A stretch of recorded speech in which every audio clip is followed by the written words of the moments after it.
international public spokesperson for a global grassroots effort called 9/11 Pilot Whistleblowers, whose purpose is to show that there were no hijackers at the controls of the 9/11 aircraft, but that the aircraft were electronically hijacked through employment of a system called the uninterruptible autopilot that enabled the remote source to take complete control of the aircraft autopilot and flight management computers and fly the aircraft to its target. Now, once this system is engaged, the pilots can no longer disconnect it.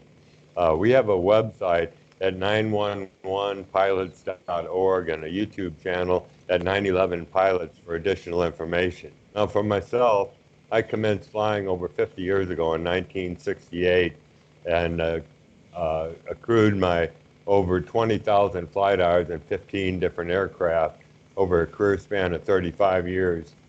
Now, I can unequivocally state without reservation or embarrassment that I could not have flown the 9/11 flight profiles, and neither could the hijackers. Now, I have with me today Captain Charlie Walker. He lives in Texas, and he grew up in an aviation family, has flown airplanes since he was a young child, and I'm going to let Charlie tell us a little bit more about his career as both as a commercial pilot and a civilian pilot. Welcome, Charlie, and thank you for joining me for this interview today. Well, thank you for having me, Dan. I really appreciate and admire all the work you do.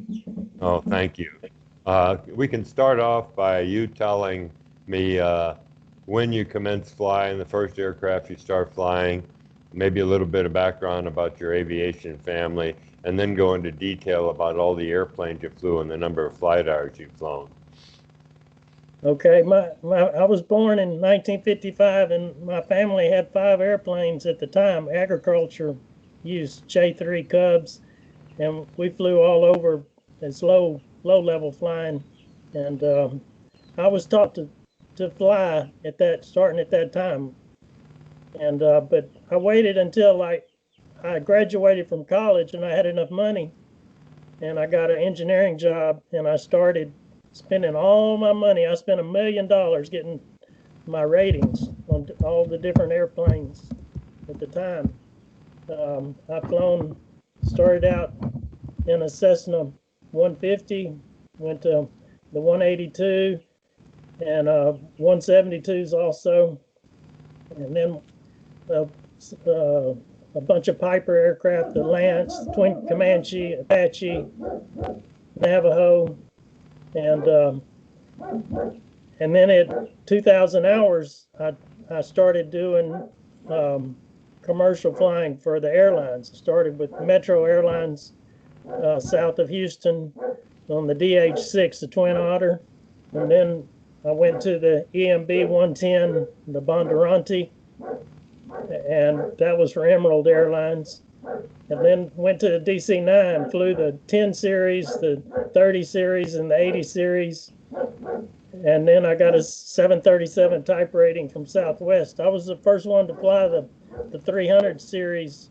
It was when they had Shamu back in '88. I got my type rating 8888.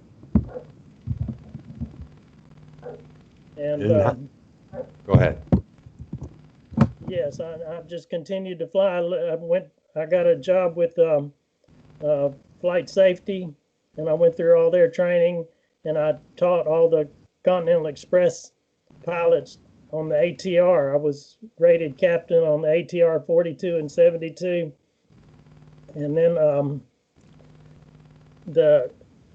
they asked me to come fly for them, so I did, and they put me in on the EMB 135 and 145, the regional jets. They weigh half of the 737, but they fly. They're much more agile. It's a lot of fun to fly. And how many total flight hours do you estimate that you had over this period of time, Charlie? 10,000 hours roughly. Okay, that's just a tad bit more than the hijackers, I'd say.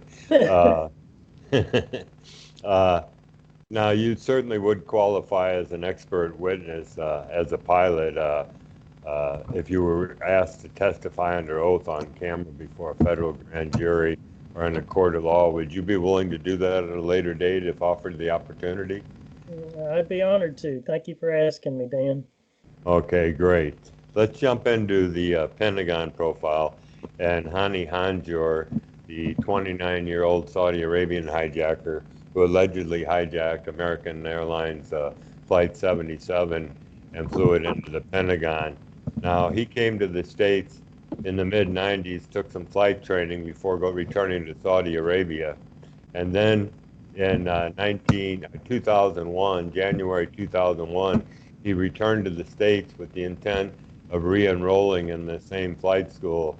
And the flight school turned him down because they said he was such a poor student when he attended there the first time. We have some other information on him on our website at 911pilot.org if you go to hijackers and scroll to the bottom of the page. But he was a very poor student, and yet we were led to believe that he flew this profile. Now, the profile itself, the airplane approached the Pentagon from the west, and at 7,000 feet commenced a descending, accelerating corkscrew turn of 330 degrees before arriving at the Pentagon at precisely ground level without skidding the surface at over 500 knots to hit the Office of Naval Intelligence. Now, this maneuver, this profile, was replicated in a simulator, and highly qualified pilots attempted to replicate this maneuver, and on almost every attempt, they crashed the simulator. The one exception that I'm aware of is a very highly experienced Boeing 767 captain who managed to hit the building on his 20th try. Now, given that, Charlie, do you believe that the hijackers could have flown the 9/11 profiles, and if not, why not? No, it's absolutely impossible. It's beyond description. For one thing, you can't see out of the back of the plane, so you only got your front vision, and to be able to maneuver visually is just, you'd have to be there to even feel how difficult it'd be. It's just a tremendous transition, even to go from a 172 just to a 182 would be something, but then to go to a complex jet would be impossible. Yes, they never flew jet aircraft in their life.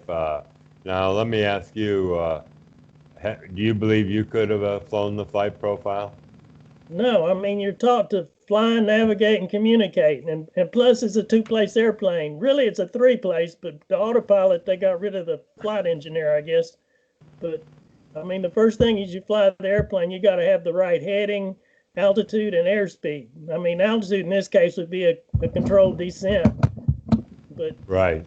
and then the next thing is to navigate, which and plus at the highest possible speed. I mean, I've never flown that plane at that speed, but I can just imagine the difficulty.